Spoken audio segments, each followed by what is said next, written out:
Hey, what's up everyone? I hope you're all having a wonderful day or night. I hope you will enjoy today's video, so let's just get into it.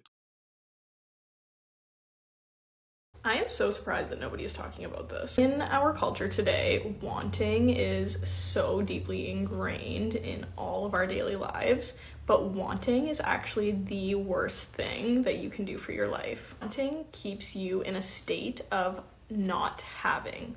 And that's why so many people on here are like, stay to Lulu and like fake it till you make it. Because when you make your everyday experience something that you enjoy, something that's beautiful to you, something that you're grateful for, that puts you in a state of having, and gratitude just attracts more abundance and more of the things that you do want into your life, but you don't act as though you want them. You just act as though your life is already this perfect, beautiful thing that you are just acting on, and then more of it comes into your life. What in the Forest Gump are you even talking about? Wanting something is not being delusional. Wanting is not fake it until you make it. Wanting something, it's not the reason you don't get it. Not working towards getting what you want is the reason why you're not getting it. You can manifest your life being perfect all you want. It's not gonna turn into a perfect life. Wanting something, setting a goal, work on how you're gonna get the stuff you want. That's how you're gonna get the stuff you want. You want more money, you're gonna have to work harder to get more money. You want a better job, you're gonna have to work hard to get that better job. Sending out your resume. Learn about the question they're gonna ask you at the interview. Laying on your couch manifesting a better job is not gonna make your new employer come knock on your door and ask you if you would like to work for them. Could not wait to go on a second date with him. A week or so later, he finally. A week later, it would have ended there. No. Yeah, but that's you. You haven't watched the entire video and obviously you haven't seen any of our other videos. All she's ever posting is her getting rejected. Here, let me show you. Another rejection story. I know you guys love them. This time, rejected by an Android user. Y'all, Android people are wild. I matched with this guy on Hinge and I noticed he had green text, so of course I had to give him a little bit about having an Android. As one of my friends pointed out, this is literally the oldest joke in the book. Oh, you have an Android? It's a red flag, because obviously I have an iPhone. And that's no one else's fault but your own. I also have an iPhone, but that doesn't give me a reason to look down on people. Hopefully this year I get to change it for the new Asus phone. But back to this lady, yeah, it's an old joke, except the joke turned into reality. So many queens these days reject men for having an Android phone, and I posted a few videos like that. And back to the previous lady who was talking about this one, yeah, a week later sounds pretty bad to you. But for her, being rejected every single day, a week later doesn't sound that bad.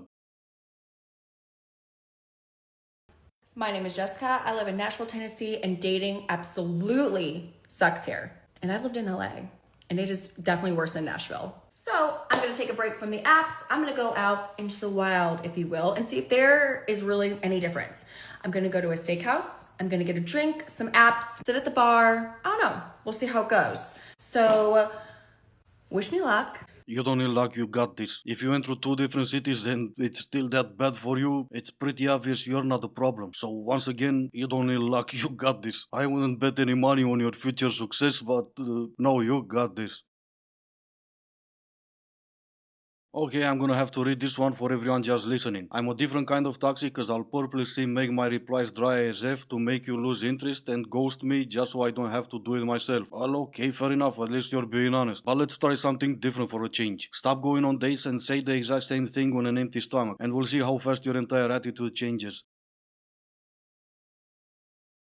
I read this comment once that said that one of the first things that they teach a therapist is not to offer solutions right away. So when you're going to the office talking about your problems, they're not like diminishing or minimizing your mental health struggles and what's going on in your life by saying like, hey, actually you should go do this, this, and this. Eventually maybe it'll get to that, but once you start offering options or offering like resolutions to stuff, it kind of makes the person feel like what they're saying doesn't really matter, like you're just trying to like rush that, because your feelings are valid. But at the same time, it's no one else's duty to validate your feelings. You're paying to get help, at least in theory, not to have someone agreeing with you all the time. But I do think you're half right. Therapy might have started as an ideal to help people in need, but now it turned into a business. People become therapists because there's money in it, not because they're trying to help others. And if all they care about is money, they rely on the comeback. Just like the dealers on the corner who offer you the first sample for free to get you hooked because they rely on the comebacks, so are these new so-called therapists. How'd you get a country girl's attention? Ride her like a pony or let her ride you like a Mustang. Whereas in your case, pay for your OF account. Which still brings us to my first point. A tractor. A tractor. A tractor? Yeah, better recognize my tractoring skills. Nah, sorry, I don't have a tractor and I'm still not paying for OF. Guys, I've just finished a gym session and I've got the best advice I've ever thought of in my entire life. If you want to be successful and you want to live like your best of best lives, the only thing you need to do is act like a white man in any situation you're in. Just act and behave like a white man. I was in this steam room, fair enough, there was space, you can't argue with that. And this guy, white man, starts to just stretch. And I was like, you know what?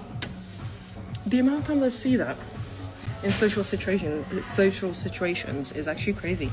It's because they've got all the confidence in the world. Because top of the chain. So implement that into your day-to-day life, and then you'll see opportunities and doors opening all the time.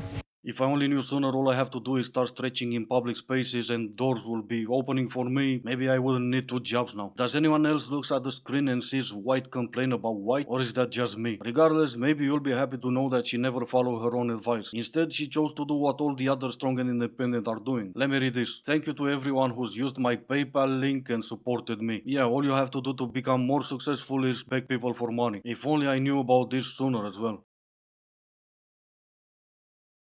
I know he's not the love of my life and he's just a man and I should hit him with my car, but I can't do that because I don't have a driver's license. Or maybe the reason you're not doing it is because you need men to pay for your OF. Let's face it, what will you do without the extra $5? What will your career turn into then? You don't have tattoos anywhere. No. Honey, would you put a bumper sticker on a Bentley? No, you would not. On a Hyundai though, that's a different story.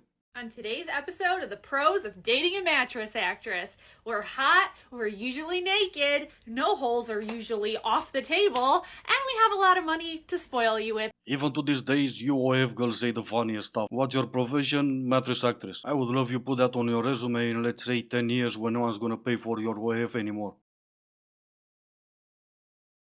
Guess I'm going on my first ever solo dinner date tonight.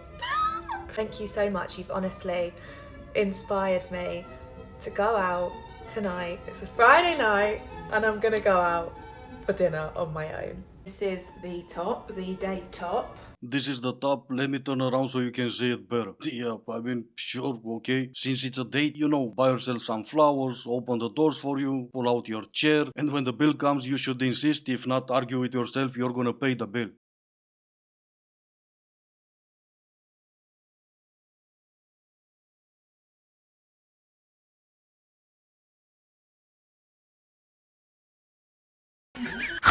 The resemblance is quite amazing. That was one good tattoo artist. Anyway, this is gonna be it for today. As always, I do hope you enjoyed it. If you didn't, I still appreciate you for making it this far. Thank you all so much for watching. Stay safe and I will see you in the next one.